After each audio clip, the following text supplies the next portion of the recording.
Hey, what up? It's Ben and Kelly, 99.7 DJX. Love it when this guy is on the show. Fully Loaded Comedy Festival Tour is rolling now. You can get your tickets at bert.com. Of course, and it's coming to town June 17th, KFC Yum Center. Bert Kreischer. How are you, man? I'm doing fantastic. I'm doing great. Listen, graduation. When we got to talk to you last time, I believe you're shirtless. You do a lot of your shows. Do you do all the shows shirtless? I feel like you do. I do all my shows shirtless. I'm shirtless the majority of my time. I don't like wearing shirts at all. Like I threw a temper tantrum last night. We had to go to a friend's son's graduation, and I had to put on a collared shirt, and I was angry. I was like, "What? This is such a racket." Like it's outdoors. No one's gonna know if I'm in a t-shirt. Who cares? It's outdoors. This is such a racket. I have to wear a collared shirt. I know. It's like the same thing with suits. Like it's a fake outfit. It's a fake outfit. You're putting on a jacket. Like, but it's not to keep warm. It's just to wear a jacket. Oh, I was miserable. Oh my goodness. So you've been doing, many things. And I have to mention, like, right out the gate. So I was just watching your Bert cast with Sebastian Maniscalco.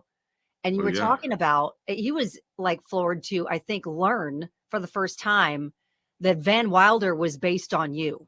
Yeah. Well, and that article. And I don't know if I ever really knew that full story either. Well, epic. It's theoretic. I mean, not theoretically, but that's what I've been told. I'm not a lawyer. That's what I've been told. I was told that by National Lampoon.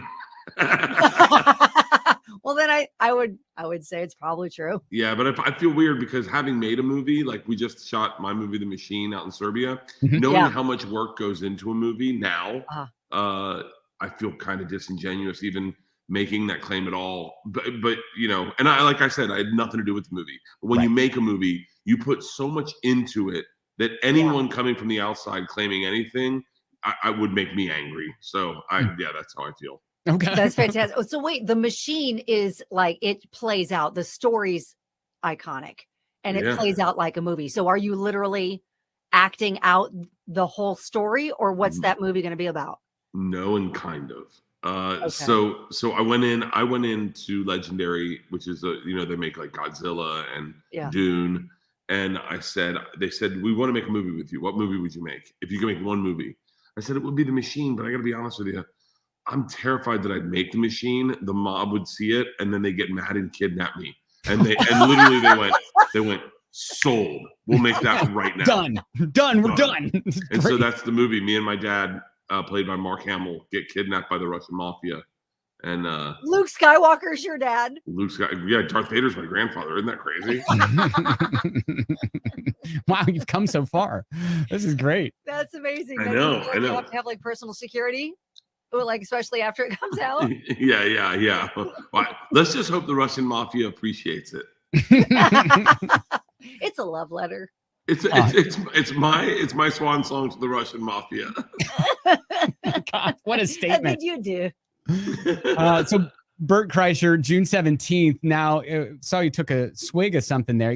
For those of you just listening, we're on kind of a Zoom right now. But now you're a big fan of the cocktail.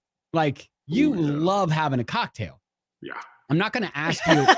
I'm not going to ask you what your favorite cocktail is, but I'm going to ask you what your second favorite cocktail is. Well, I can tell you my second favorite cocktail all the time is a dry martini, dirty with vodka. I love a dirty martini. I had two of them last night. I had it's like my favorite thing to get when I go. Like, what do I want? Like, on Sundays, I love White Russians. My go-to is always Tito's and soda, but Tito's and soda can be so mundane sometimes. Mundane. It just does the job, I always get, and it's just so easy to mess up because I like a Tito's and soda in a big glass with no lime, lots of ice. Yeah. If I'm getting on a plane, it's a double Jack on the rocks, lots of rocks. If it's like sunset and it's like 5 o'clock or 7 o'clock and I'm making dinner with my wife, easily a bottle of red wine. I never say no to a bottle of rosé. I don't like mimosas anymore. They give me heartburn. I love a well-made Bloody Mary with tons of accoutrements. Like I'm a sucker. Yeah. And if you take me to a Mexican restaurant, there's no way I'm not getting a frozen margarita, lots of salt with a shot of tequila on the side. So you go the frozen margarita rather than the margarita on the rocks?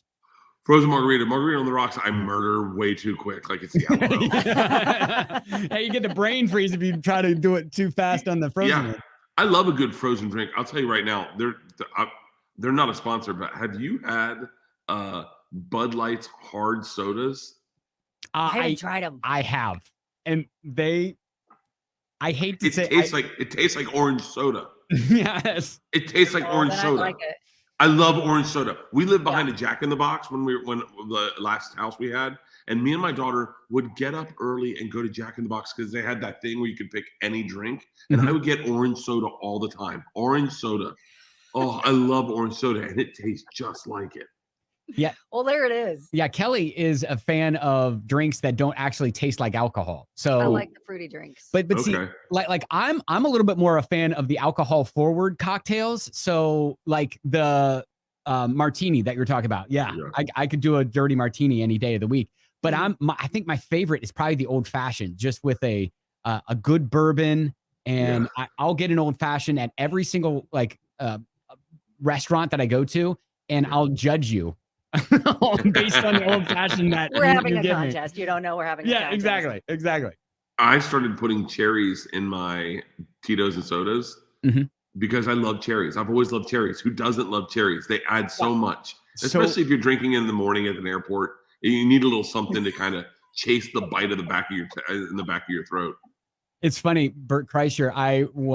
So I just turned 21, and I was a part of a morning show in Columbus, Ohio. We were having a ratings party. Hold on, not right now.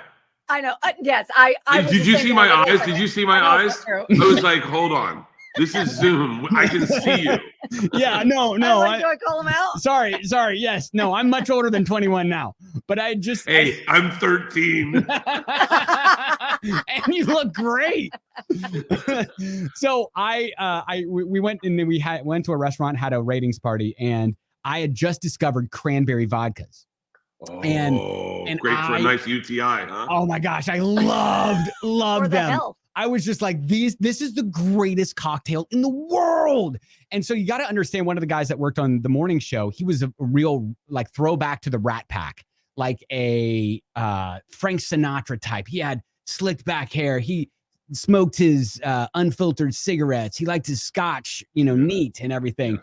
And so he walks up, and as I'm ordering, he's like, what are you getting there? I'm like, cranberry vodka. And he just looks at me and he shakes his head. And I never ordered a cranberry vodka again after that. And I felt so bad because I'm like, this is such a great cocktail and I'm missing out on it. You were shamed. Yeah. I was a big cranberry vodka person in college.